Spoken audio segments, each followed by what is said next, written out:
Êtes-vous content d'être là? Amen. Gloire à Dieu. Est-ce qu'il n'y en a pas qui sont déçus de voir Pasteur Charlie en avant? Ah, gloire à Dieu. Ce matin, quand je suis entré, je pense qu'il y a Robert qui m'a posé cette question. Il y en a France aussi, qui m'a dit, j'ai bien hâte d'écouter la parole de Dieu ce matin. Je lui ai dit, moi aussi. Donc, j'ai vraiment hâte aussi à écouter la parole de Dieu. Je suis très honoré du privilège que j'ai d'apporter la parole de Dieu ce matin. Nicole nous l'a mentionné tantôt. Pasteur Jean, notre pasteur et le pasteur principal de cette église, il n'est pas là ce matin. Il est allé assister à la consécration de sa petite fille, Zoé. Donc, je bénis le Seigneur pour les personnes que Pasteur Jean, que le Seigneur a mis autour de Pasteur Jean. Donc, quand il n'est pas là comme ça, il nous confie, que ce soit Nicole, que ce soit Pasteur Jean-Emmanuel, que ce soit moi-même, il nous confie cette responsabilité-là d'apporter la parole de Dieu. Je suis convaincu que Pasteur Jean, il nous fait confiance, ça je suis convaincu quand il nous donne cette charge, mais je suis convaincu qu'il fait plus confiance à Dieu pour nous utiliser, pour être en bénédiction à l'église ce matin. Et je crois aussi, moi aussi, je fais confiance à Dieu ce matin pour nous apporter à chacun de nous la parole de Dieu. Amen. Amen. Gloire à Dieu. Vous savez, c'était un mercredi, je m'en souviendrai toute ma vie. C'était un mercredi alors que j'étais encore au secondaire. C'était dans une salle de classe remplie d'élèves. C'était une journée tellement spéciale. C'était une journée qui s'apparentait à être comme toutes les autres journées. Mais c'était une journée qui était un point tournant de ma vie. Ce jour-là, dans une salle remplie d'élèves, parce que j'étais aussi élève, j'étais au secondaire, j'ai entendu la parole de Dieu ce jour-là. Et je me suis levé dans une salle pleine d'élèves. J'ai confessé le Seigneur comme étant mon Seigneur et mon Sauveur personnel. Depuis ce jour, je me suis mis à suivre le Seigneur, à suivre Jésus. Chacun de nous ici, qui sont enfants de Dieu, qui sont chrétiens, qui sont croyants, on connaît cette journée-là. Une journée où on a fait un turning point, on a fait un virage. Une journée où quelque chose de spécial a pris place dans notre vie et notre vie a pris une autre direction. C'est une journée à partir de ce jour-là qu'on a commencé à voir des choses, pas comme avant, mais d'une façon spéciale. On a commencé à voir des choses comme on ne les avait jamais vues avant. On a commencé à interpréter les actions dans nos vies comme on ne l'avait jamais interprété.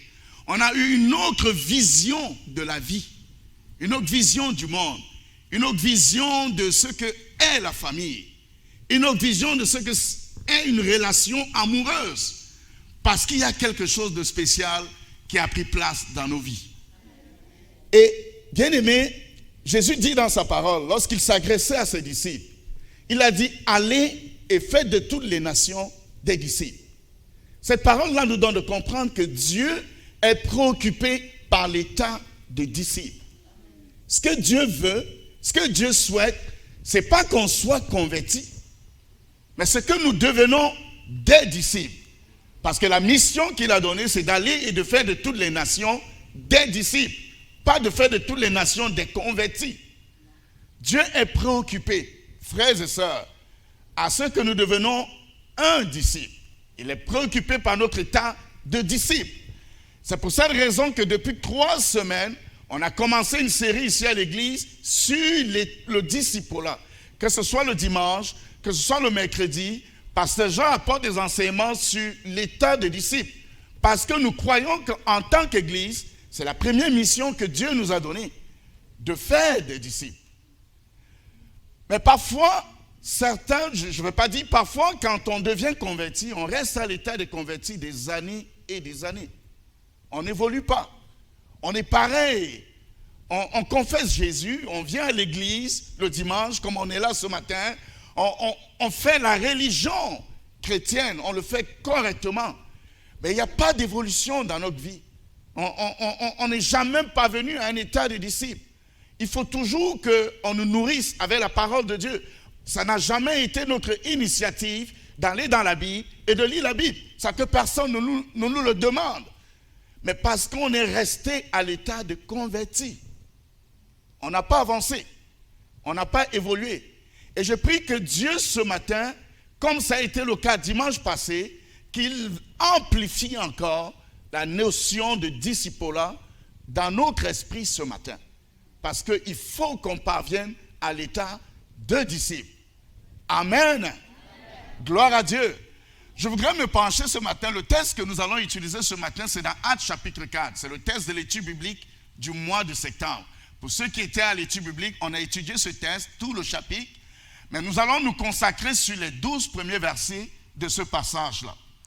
Alors la Bible dit dans Actes chapitre 4 à partir du verset 1.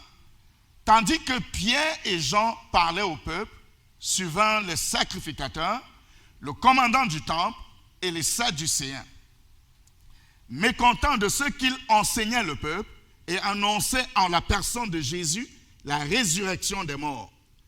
Il mit les mains sur eux et il les jetait en prison jusqu'au lendemain, car c'était déjà le soir. Cependant, beaucoup de ceux qui avaient entendu la parole crurent, et le nombre des hommes s'éleva à environ 5000.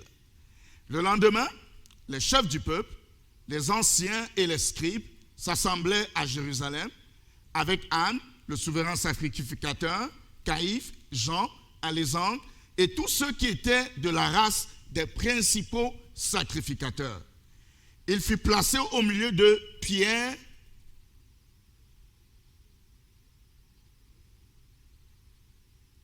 juste ça. Il fut placé au milieu de Pierre et Jean et leur demandait par quel pouvoir ou au nom de qui avez-vous fait cela? Alors Pierre, rempli du Saint-Esprit, leur dit, chef du peuple et ancien d'Israël, puisque nous sommes interrogés aujourd'hui sur un bienfait accordé à un homme malade, afin que nous disions comment il a été guéri, sachez-le tous et que tout le peuple d'Israël le sache. C'est par le nom de Jésus-Christ de Nazareth que vous avez crucifié et que Dieu a ressuscité des morts.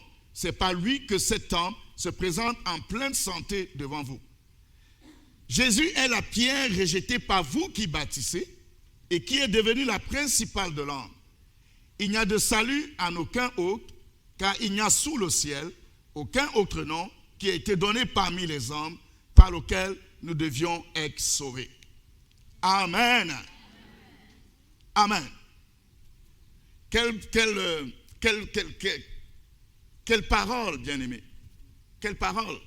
Si vous lisez le chapitre d'avant, je pense le chapitre 3, où la guérison, le miracle pour lequel ils sont arrêtés présentement a pris place. Donc c'était Pierre et Jean, ils allaient au temple et à la porte du temple, à l'entrée du temple, il y avait un homme qui était boiteux, qui se plaçait à la porte du temple pour demander l'aumône.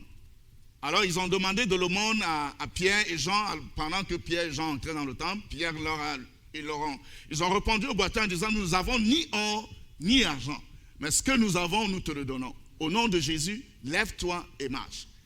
Et la Bible dit que d'un bond, le monsieur s'est levé et il s'est mis à marcher.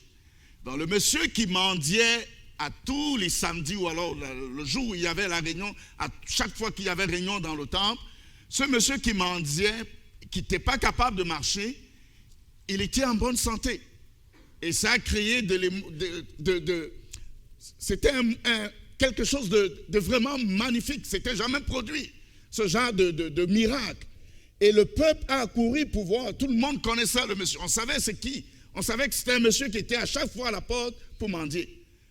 Et c'est de là qu'est parti tout ce que nous avons lu dans Actes chapitre 4. Les problèmes des apôtres et l'annonce de l'évangile qu'ils ont fait. Et c'est de ça que nous allons parler ce matin. Aujourd'hui, ce ne serait pas une prédication comme on a l'habitude de voir. C'est vrai, on va prêcher la parole, mais on va aussi enseigner. On va prendre le temps ce matin pour enseigner, parce que c'est important, bien-aimé. Alors, mon premier point sur lequel je voudrais me plier ce matin, c'est que le disciple annonce l'évangile. Quand vous êtes un disciple, vous annoncez l'évangile. Le disciple annonce l'évangile.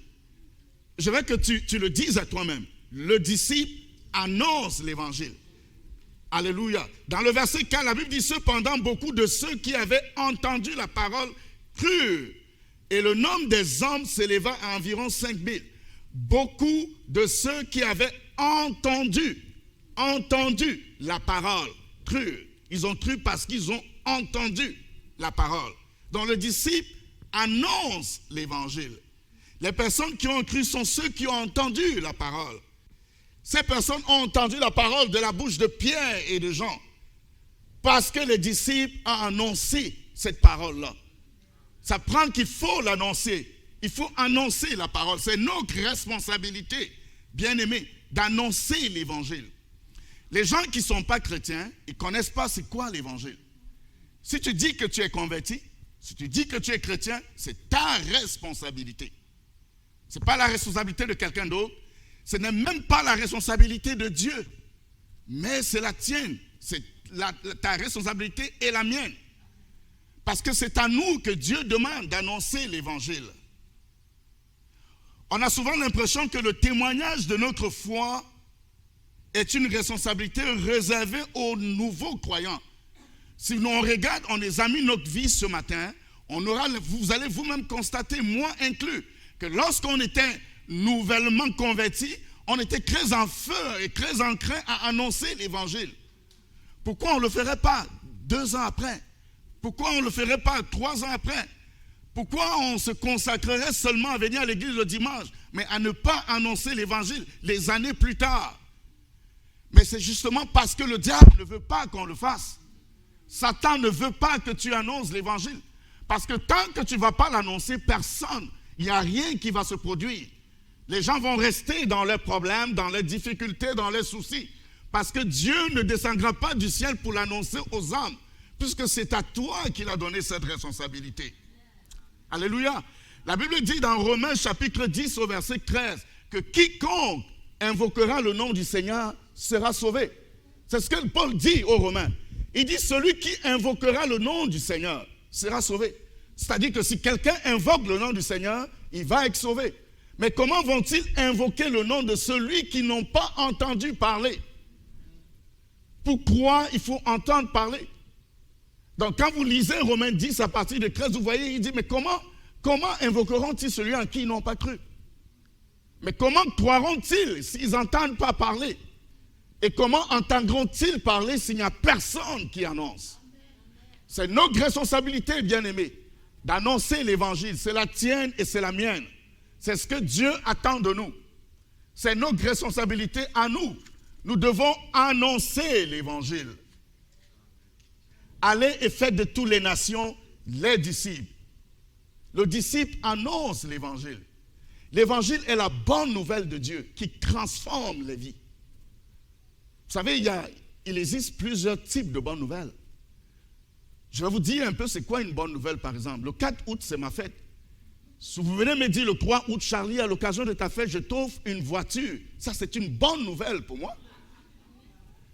Mais la bonne nouvelle qu'est l'évangile, c'est pas ça. Cette bonne nouvelle-là, elle a la puissance de donner à une prostituée d'être une personne totalement différente. D'être une personne qui hait la prostitution. L'évangile dont nous parlons, c'est la puissance de Dieu qui transforme les vies, qui déplace, qui brise les chaînes de l'esclavage, de la servitude. Cet évangile-là, elle est puissante. Cette bonne nouvelle, elle est puissante.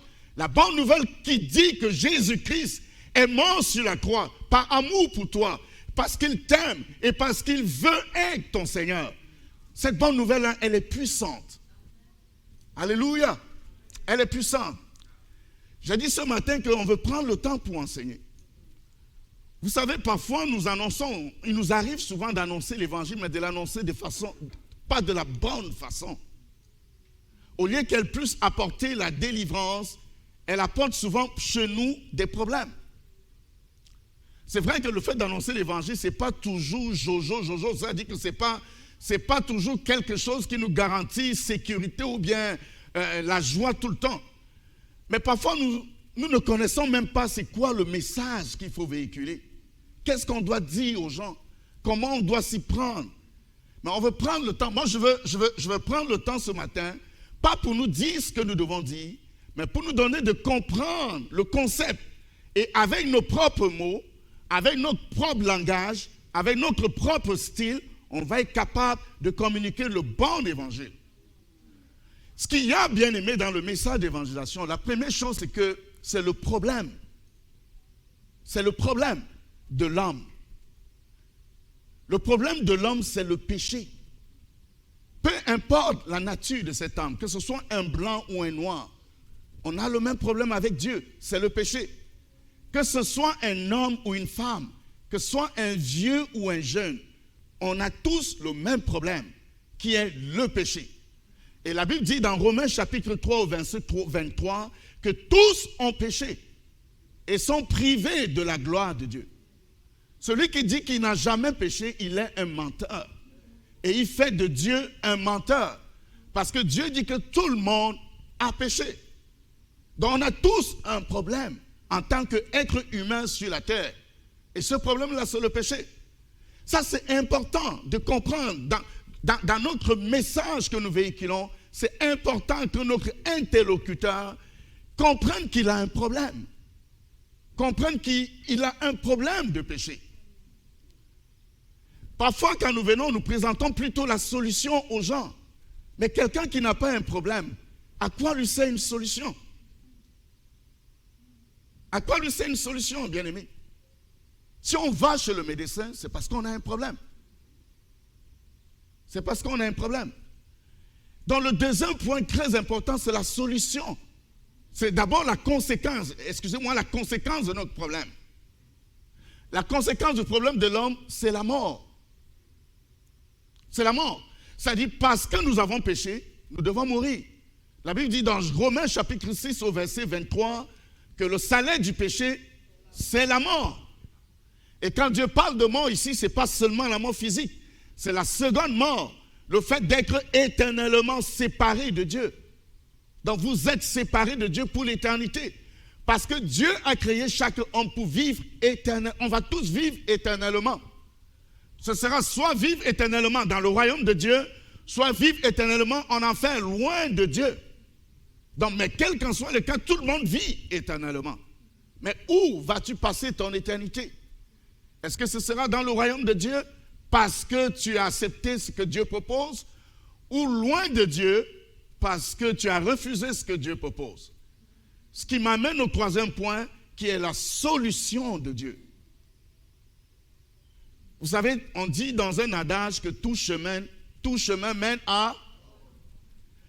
Mais il n'y a qu'un seul chemin qui mène à Dieu.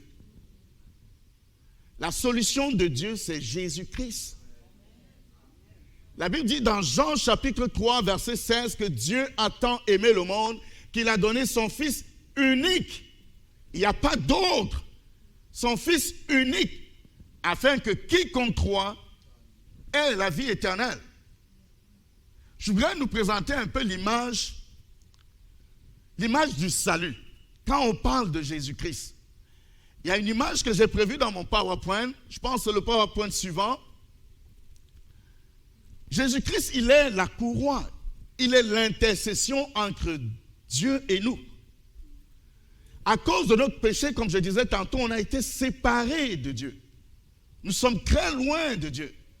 Et la Bible dit que Dieu nous a aimés au point où il a donné Jésus. Donc Jésus il est cette courroie-là. Il est le moyen par lequel nous reconnectons avec Dieu. Jésus dit, je suis le chemin, la vérité et la vie. Nul ne peut accéder au Père que par moi. Il n'y a pas d'autre solution. Parfois, on est très sensible, bien aimé. Je peux comprendre ça en tant qu'humain. On a une sensibilité pour les autres religions. Est-ce que ça veut dire que tous les musulmans, tous les bouddhistes, tous les cécis, eux, ils ne parlent pas de Jésus? Mais nous, la solution de Dieu, c'est Jésus-Christ. Ce n'est rien d'autre que Jésus-Christ. C'est Jésus-Christ. C'est Jésus. Ce n'est pas Mohamed, ce n'est pas Bouddha, c'est Jésus-Christ, la solution unique de Dieu. Le dernier point, c'est la responsabilité de l'homme. C'est vrai, j'ai un problème avec Dieu. C'est vrai, j'ai compris que la conséquence de mon problème, c'est la mort. J'ai compris que Dieu me donne une solution qui est Jésus-Christ. Mais c'est quoi ma responsabilité dans tout ça? Est-ce que Dieu fait tout la job pour moi et puis je suis sauvé? Mais la responsabilité de l'homme, c'est d'accepter ce que Dieu propose comme solution. Vous savez, dans Jean chapitre 3, verset 16, il est dit que Dieu a tant aimé le monde qu'il a donné son Fils unique afin que quiconque, c'est une responsabilité, quiconque croit ne périsse pas. Donc celui qui croit, il ne va pas périr. Celui qui ne croit pas va périr. C'est une responsabilité qui nous incombe. Vous savez, vous pouvez travailler dans une savonnerie, mais ça ne fait pas automatiquement de vous un homme propre. Pour être propre, il faut que vous preniez du savon et vous allez prendre un bain. Donc, on a une responsabilité. Il ne suffit pas d'entendre l'évangile, il faut accepter cet évangile. On est responsable. Les hommes à qui nous parlons, ils sont responsables. Mais nous ne sommes pas responsables de leur choix. Mais on est responsable devant Dieu qu'il faut annoncer. On doit annoncer. Maintenant, ils doivent choisir d'accepter ou de refuser. C'est leur choix. Et on respecte ça. Mais je dois faire ma job qui est d'annoncer. Amen. Gloire à Dieu. Est-ce qu'on avance ce matin? Gloire à Dieu. Vous savez, bien-aimés, je le disais tout tantôt, l'annonce de l'évangile provoque souvent deux types de réactions. Quand on commence à annoncer l'évangile, ça nous apporte aussi des soucis. Ça nous apporte des soucis. Lorsqu'on témoigne de Jésus, lorsqu'on annonce Jésus-Christ, il faut s'attendre à des réactions, comme dans le passage, dans notre texte de ce matin. Il y a eu tout le Sanhédrin qui s'est levé contre Pierre et Jean. Ça, c'est une réaction. Mais il y a aussi 5000 personnes qui se sont associées à l'Église. Ça, c'est une autre réaction. Voyez-vous, parfois, nous, on voit plus la première réaction, celle des gens qui sont levés contre Pierre et Jean. Et on se refroidit dans notre dynamisme, dans notre volonté d'annoncer l'Évangile. Mais ce que Dieu attend de nous, c'est qu'on jette le regard sur les 5000 qui sont ajoutés à l'Église. Bien-aimés, vous pouvez prêcher l'Évangile, c'est juste une seule personne qui s'associe à l'Église. La Bible dit qu'il y a de la joie au ciel pour cette personne-là. Il y a de la joie au ciel pour cette personne. Donc, détournons nos regards sur les gens qui seront contre nous et qui vont nous traiter de toutes sortes de mots, mais fixons nos regards sur ceux qui reçoivent l'Évangile et viennent à l'Église. C'est ça notre récompense. C'est ça notre joie. C'est ça notre joie. La Bible dit, parlant de Jésus, qu'à cause de la joie qui lui était réservée, il a enduré la croix. Donc, fixons les regards sur ce qui nous apporte la joie et endurons toutes sortes de choses, toutes sortes de mots, toutes sortes d'humiliations. Ce n'est pas facile en tant qu'humain, mais c'est notre choix. Jésus disait dans Marc chapitre 10, à partir du verset 29, Jésus répondit, « Je vous le dis en vérité, il n'est personne qui, ayant quitté à cause de moi et à cause de la bonne nouvelle, sa maison, ou ses frères, ou ses sœurs, ou sa mère, ou son père, ou ses enfants, ou ses terres, ne reçoivent au centuple, présentement dans ce siècle-ci, des maisons, des frères, des sœurs, des mères, des enfants et des terres, avec des persécutions. » Voyez-vous, bien-aimés, la persécution, ça fait partie du lot. Ça fait partie de notre lot en tant que croyants. Et Jésus le dit ici, clairement. Mais il n'y a pas que la persécution, il y a aussi autre chose. Il y a aussi autre chose. Il y a aussi autre chose. Donc la persécution vient avec l'annonce de l'Évangile. Mais il y a la protection de Dieu qui vient aussi avec l'annonce de l'Évangile. Dans Matthieu 28 au verset 20, dans le verset 19, il dit « Allez et faites de toutes les nations des disciples ». Mais au verset 20, il continue en disant « Et voici, je suis avec vous tous les jours, jusqu'à la fin du monde ». Donc Jésus promet d'être avec nous lorsque nous allons sortir annoncer cet évangile-là. Si Dieu est pour nous, qui sera contre nous, bien-aimés? Qui sera contre nous? Qui sera contre nous? Donc, il promet à ses disciples d'être avec eux tous les jours. Jésus promet d'être avec toi tous les jours. Très souvent, nous vivons comme sans prendre conscience que Jésus-Christ est à nos côtés. On avait un chant qu'on chantait souvent quand on était plus jeune qui dit « I have a very big God, oh, it is always by my side. A very big God, oh, by my side, by my side. » Je vais juste le traduire en français, ça dit « J'ai un très grand Dieu qui est toujours à mes côtés. » Un grand Dieu qui est toujours à mes côtés. Et c'est vrai, bien-aimés.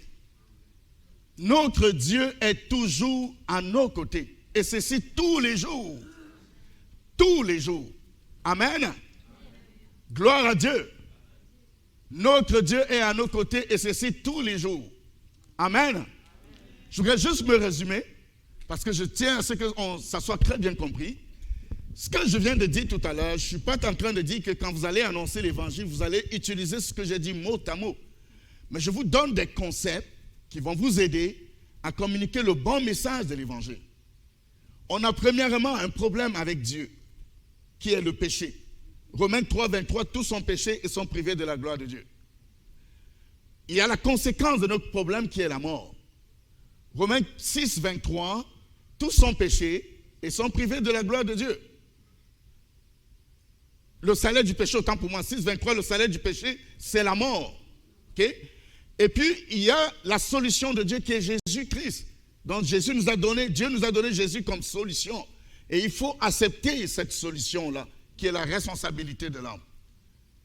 Alors, je voudrais passer à mon deuxième point ce matin, qui est le disciple agit sous l'autorité du maître. Notre premier point ce matin, c'était le disciple annonce l'évangile. Et nous disons que le disciple agit sous l'autorité du maître. Donc, en tant que disciple de Jésus, nous agissons sous l'autorité de Jésus-Christ, qui est notre maître. Donc, dans les versets que nous avons lus tantôt, dans le verset 10, il dit « Sachez-le tous, et que tout le peuple d'Israël le sache. C'est par le nom de Jésus-Christ de Nazareth que vous avez crucifié, et que Dieu a ressuscité des morts. C'est par lui que cet homme se présente en pleine santé devant vous. » Donc, dans ce verset, les disciples proclament que le nom de Jésus-Christ guérit et restaure. Parce qu'ils agissent sous l'autorité de ce nom-là. Ils disent c'est par ce nom que cet homme est en bonne santé. Dans le nom de Jésus, bien-aimé, ce nom-là guérit et c'est un nom qui restaure.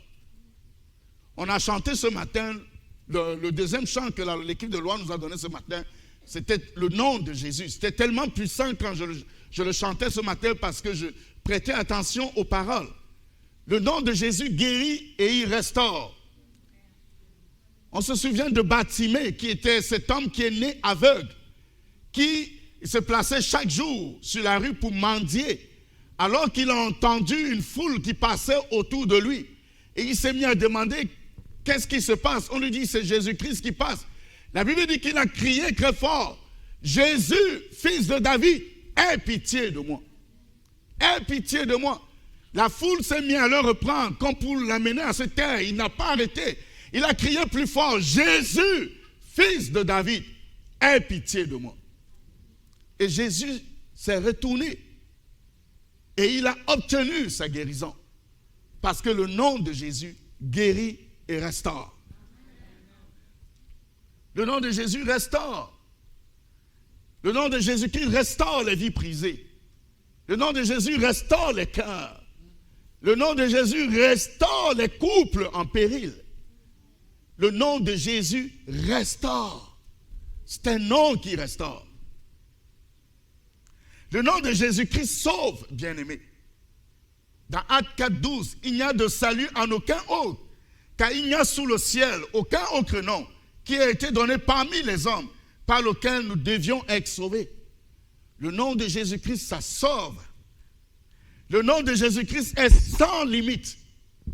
C'est un nom qui est sans limite. Le nom de Jésus-Christ est sans limite, bien-aimés. Nos noms sont limités. Si nous vivons uniquement selon notre propre autorité et notre propre influence, alors nous serons constamment confrontés à nos limites. Parce qu'en tant qu'hommes, nous sommes limités. Seul un nom s'élève au-dessus de nos limites naturelles. C'est le nom de Jésus-Christ. Le nom de Jésus est capable de nous amener là où nous n'étions pas capables d'aller. Le nom de Jésus est capable de nous donner de faire ce qu'on n'était jamais capable de faire. Parce que ce nom-là est le nom qui est au-dessus de tout nom. C'est le nom qui est au-dessus de tout nom. Vous savez, Moïse, quand Dieu a appelé Moïse et qu'il a demandé à Moïse de retourner en Égypte pour faire sortir son peuple qui était pris dans l'esclavage pendant plusieurs années, Moïse a dit à Dieu, je vais retourner vers ces gens-là. Je vais leur dire que leur Dieu m'envoie vers eux. S'ils me demandent comment ils s'appellent, que dirais-je? Dieu lui a dit, va, si on te demande quel est mon nom, tu vas leur dire que le Dieu qui s'appelle Je suis t'a envoyé. C'est un nom qui est sans limite, bien-aimé. Que veux-tu, de quoi as-tu besoin ce matin? Le nom de Jésus, c'est sans limite. Dieu dit qu'il s'appelle Je suis. Qu'est-ce que tu veux?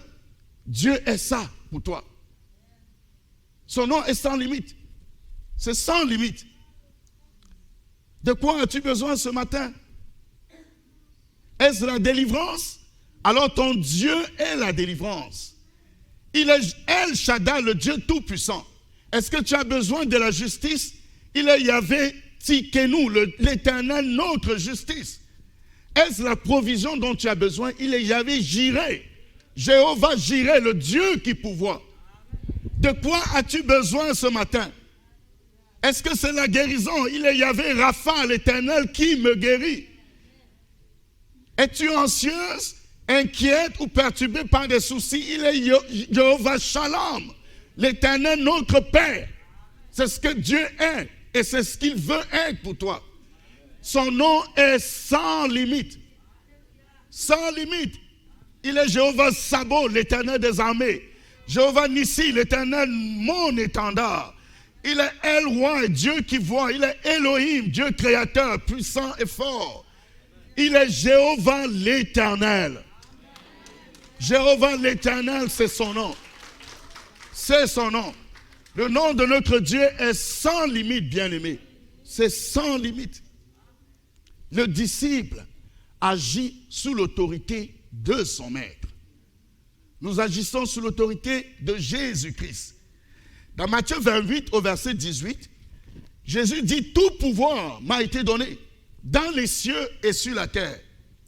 Dans Luc 10, au verset 19, il dit, voici, je vous ai donné le pouvoir. Je vous ai donné le pouvoir de marcher sur les serpents, sur les scorpions et sur toute la puissance de l'ennemi. Et rien ne pourra vous nuire. Le disciple agit sous l'autorité de son maître. Ne soyons pas ébranlés par les nouvelles que nous recevons, bien-aimés. Ne soyons pas ébranlés, même par un diagnostic. Ne soyons pas ébranlés. Ça peut être difficile d'entendre un diagnostic, je suis certain. C'est dur. Parfois, c'est comme cruel d'entendre ce diagnostic-là. Mais nous devons puiser en nous l'espérance de Dieu et faire l'effort de ne pas être ébranlés. Parce que le nom de notre Dieu est sans limite.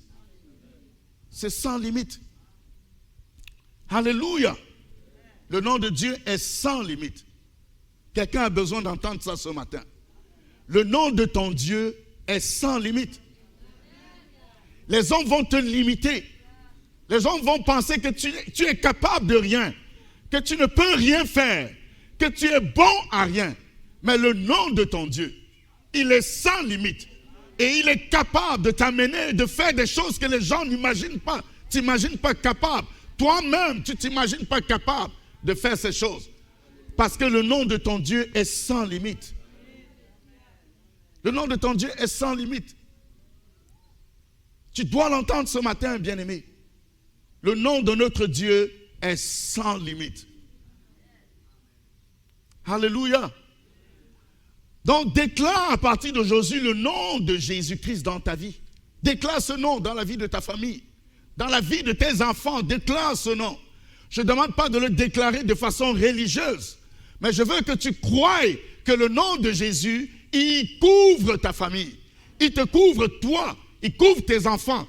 Il veille sur tes enfants. C'est important. Alléluia. Amen. Amen. Amen. Gloire à Dieu. Mon troisième point ce matin, bien aimé, je voudrais parler de le disciple, il est christocentrique. C'est-à-dire le disciple, il se focalise sur son maître qui est Jésus-Christ. On est christocentrique. Dans les versets 11 à 12 de notre texte, Pierre déclare, il dit, Jésus est la pierre rejetée par vous qui bâtissez, s'adressant aux Sanhédrin, donc à tous ces chefs religieux, et qui est devenue la principale de l'angle. Il n'y a de salut en aucun autre, car il n'y a sous le ciel aucun autre nom qui a été donné parmi les hommes, par lequel nous devions être sauvés. Donc Jésus est la pierre rejetée par les leaders religieux. Donc Jésus est cette pierre-là qu'eux ils ont rejetée. Jésus est la principale pierre de l'angle. Dans Éphésiens 2:20, il dit, vous avez été édifiés sur le fondement des apôtres et des prophètes, Jésus-Christ lui-même étant la pierre angulaire. Vous savez, la pierre angulaire, on a jasé dessus un mercredi pendant l'étude biblique. La pierre angulaire, c'est généralement la pierre de l'angle. Vous savez, quand on bâtit, prenons l'exemple de cet édifice-ci. Quand on bâtissait cet édifice, il y a une première pierre qu'on a posée. Généralement, cette pierre-là, on la pose à l'angle. C'est elle qui donne le sens, la direction aux autres pierres qui viennent par-dessus. Donc la Bible dit que Jésus est la pierre angulaire. Donc c'est elle qui est la principale, la pierre qui donne un sens à ma vie. Jésus est la pierre par laquelle, dans le fond, quand on dit qu'on est christocentrique, c'est-à-dire qu'on est focalisé sur Jésus. Jésus uniquement. C'est lui qui donne la direction. C'est par lui que toutes les autres choses dans ma vie donnent un sens. C'est à partir de lui. Dans le verset 21 de Éphésiens chapitre 2, Paul dit en lui tout l'édifice, bien coordonné, s'élève pour être un temple saint dans le Seigneur. Vous savez, j'ai suivi récemment un reportage à la télé où on posait la question à l'homme de la rue. Vous savez, il y a souvent des émissions comme ça où on pose des questions à l'homme de la rue. Donc la question qui était posée, c'était « Pourquoi suis-je sur la terre ?» On a posé cette question à l'homme de la rue. Certains disaient que c'était pour profiter de la vie. Certains disaient « Moi, je suis sur la terre pour profiter de la vie. » Pour d'autres, c'est de travailler et prendre soin des gens qu'on aime autour de nous. Il y a une femme même qui est allée et dit que je suis sur la vie pour faire l'argent. Okay? Pour faire l'argent. Mais je me demande, bien aimé, si on nous posait cette question ce matin. Pourquoi es-tu sur terre? Ce sera quoi notre réponse?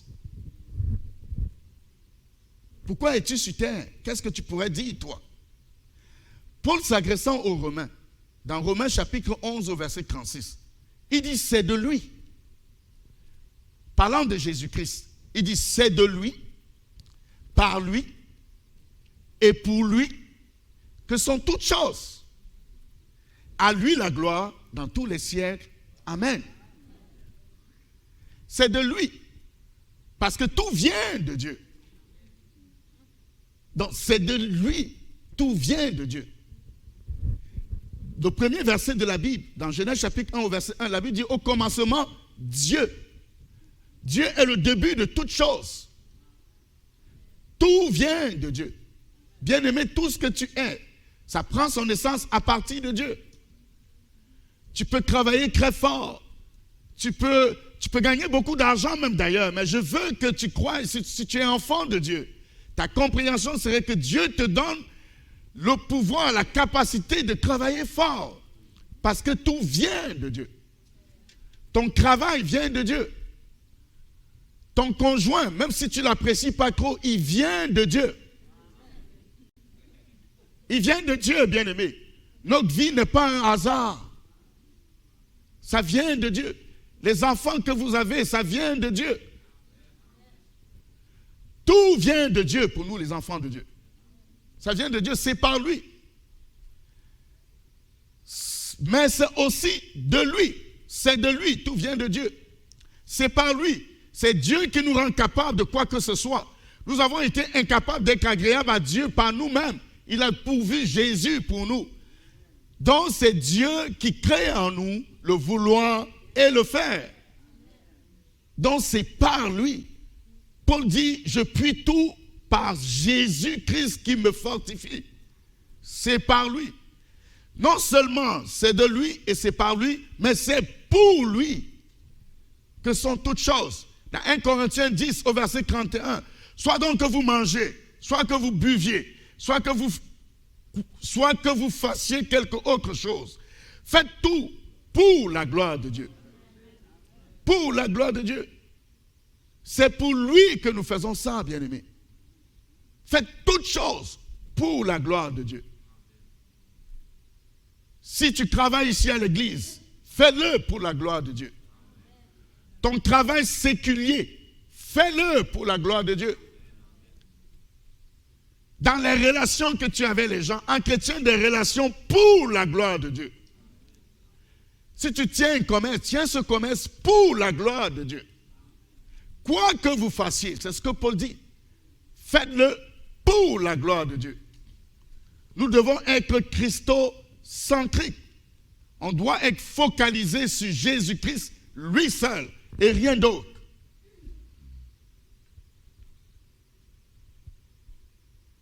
Dans Colossiens chapitre 3, verset 17, Paul dit, et quoi que vous fassiez, en parole ou en œuvre, faites tout au nom du Seigneur Jésus, en rendant par lui des actions de grâce à Dieu le Père.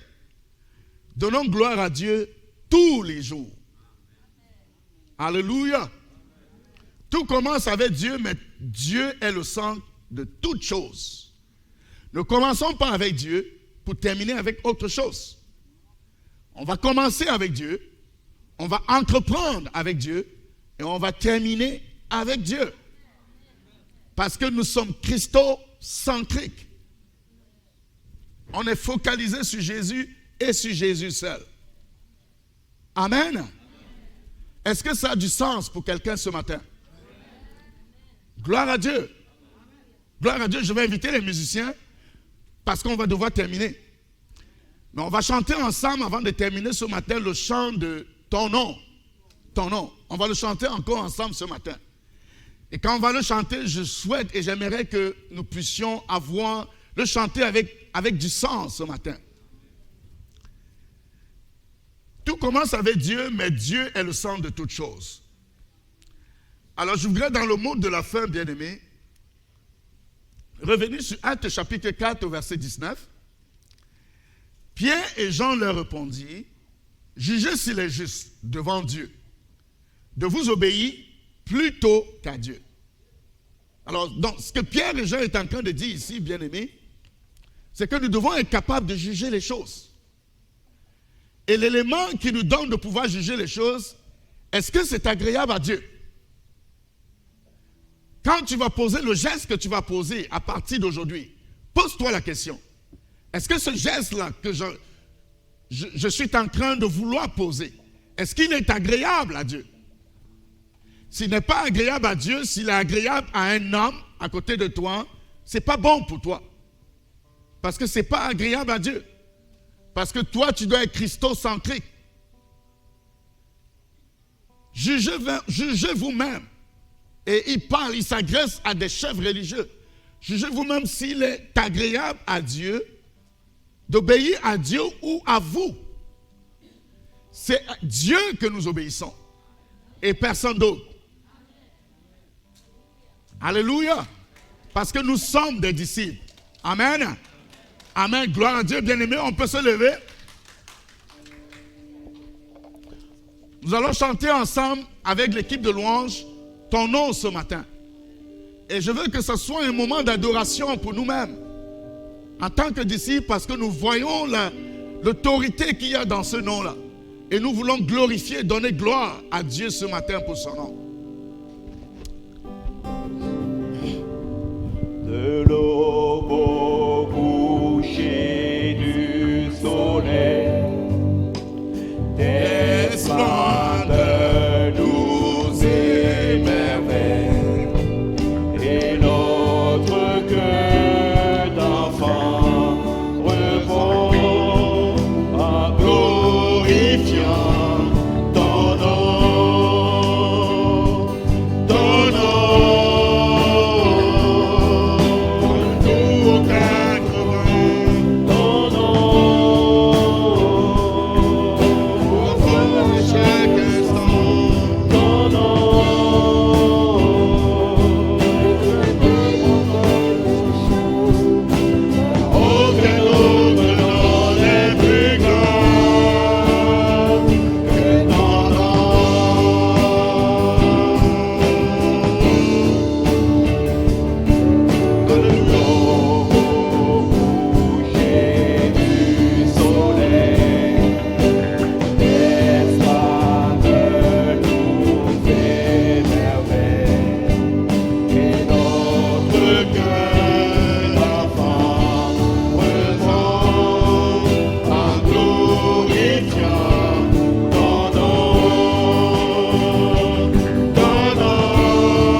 Alléluia.